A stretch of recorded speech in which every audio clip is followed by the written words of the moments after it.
This is an example. The red dot line is the undercut. Instead, the other line, you can see this better in the interproximal area. Look on the mesial and on the distal, because on the buccal, of course, we have no visibility.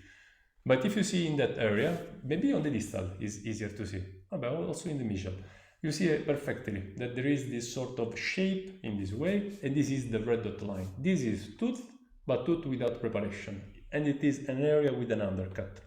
So XWAD will be able to recognize everything. So for digital workflow, after this preparation, just removing soft tissue, we can go on with the procedure, scanning the model, with what we will see will be the double scan technique.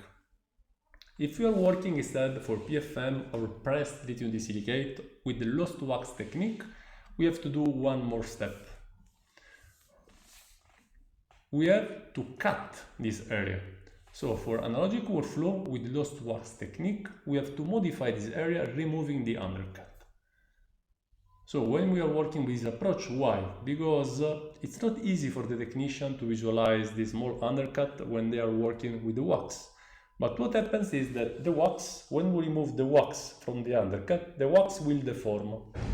So if we have a deformation of the wax, what we have is that we will put in the oven a deformed wax with an open margin. And again, what we will obtain will be a crown with an overhang, with an opening of the margin.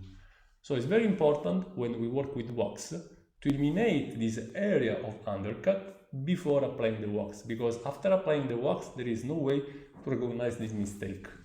So when you're working with this approach, we have to cut this part a little bit more. So we are going to cut a little part of the impression of the tooth, because the soft tissue has to be eliminated in any case.